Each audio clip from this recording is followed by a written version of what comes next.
C'est l'heure de votre journal sur Radio No, présenté par Maël Manomba. Assalamu alaikum, bienvenue dans votre principale édition d'information de 16h en titre. Le ministre des Infrastructures s'est entretenu avec le nouveau directeur général de la Comilog. La compagnie minière de l'Ogooué se porte très bien, comme vous pourrez l'entendre de son président du conseil d'administration.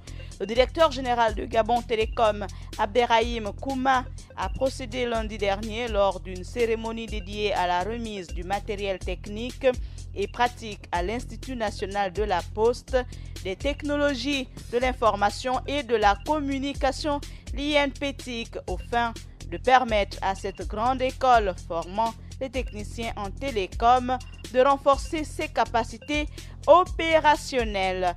La franco-gabonaise Estelle Nzemiko a étoffé son très riche palmarès dimanche dernier en remportant avec la sélection française le championnat d'Europe de handball contre la Russie à Bercy, 24-21 en France. 4 milliards de nos francs, c'est le chiffre de notre rédaction. Nous aurons ensuite la page musulmane présentée par Adiza Adamou. Le ministre des Infrastructures s'est entretenu avec le nouveau directeur général de la Comilog.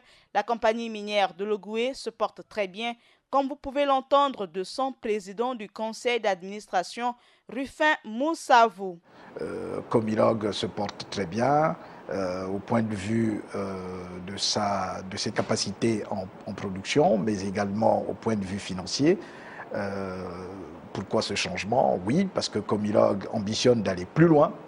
Et en voulant aller plus loin, nous pensons qu'il faut également un changement au niveau managérial, mais également au niveau de sa gouvernance. Le don du matériel pratique utile aux mises en situation et aux exercices techniques était composé d'un rétromètre, de câblage, de soudure, de soudeuse, des principes, des pinces et matériaux divers. Il s'agit d'un dispositif technique orienté dans le développement de technologies FTTH, Fiber to the Home, un service Internet et derrière les dernières générations transporté par la fibre optique vers les habitations.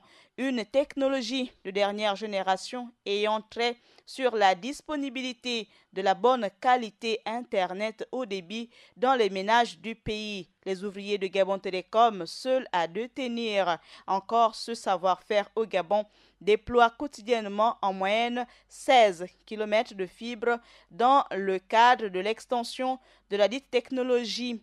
Le déploiement de la fibre optique et ses maintiens sont des métiers en pleine expansion et l'accompagnement des étudiants à former est une opportunité que l'INPTIC doit saisir.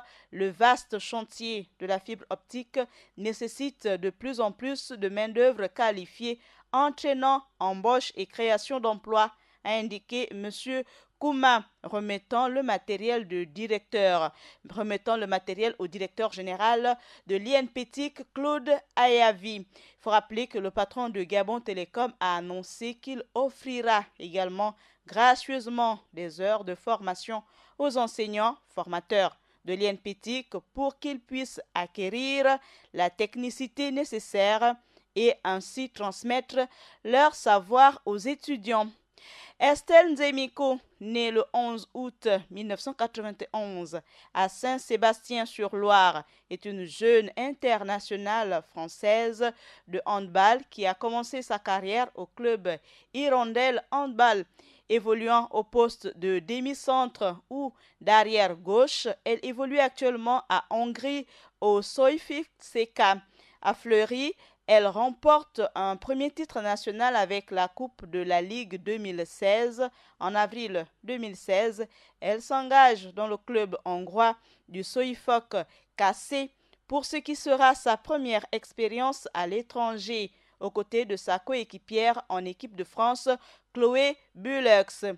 En décembre 2016, elle remporte une médaille de bronze avec l'équipe de France au championnat d'Europe 2016 avec 35 buts et 22 passes décisives. Elle fait partie des meilleures joueuses de la compétition et participe grandement au beau parcours des Bleus. La franco-gabonaise Estelle Nzemiko a étoffé son très riche palmarès dimanche dernier en remportant avec la sélection française le championnat d'Europe de handball contre la Russie à Bercy, 24 contre 21. C'était en France. 4 milliards de francs CFA, c'est le chiffre de notre rédaction. Selon le ministre du Sport gabonais, le championnat national coûterait 4 milliards de nos francs. Ouvrons à présent avec Adiza Adamou, notre page musulmane. Assalamu alaikum Adiza. Wa alaikum salam Maël. Dans la page musulmane du jour, on parle au Niger des limites de la politique de rétention financée par l'Union européenne. On évoque aussi le secrétaire général de l'ONU qui demande une enquête crédible concernant l'assassinat de Jamal Khashoggi. Et pour finir, on parle aux États-Unis des ouvriers somaliens qui exigent de meilleures conditions de travail.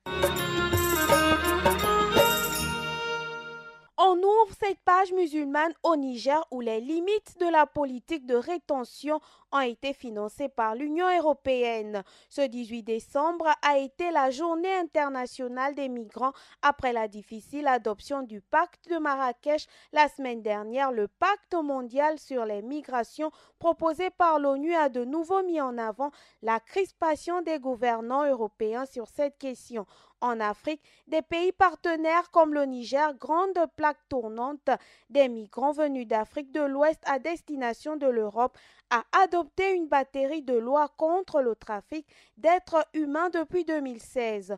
Selon l'Organisation internationale pour les migrations, le nombre de migrants passant par le Niger est tombé à 5 500 personnes par mois à la fin de l'année dernière contre 5 000 à 7 000 un an auparavant. Pour autant, le bilan de cette lutte contre l'immigration illégale reste mitigé.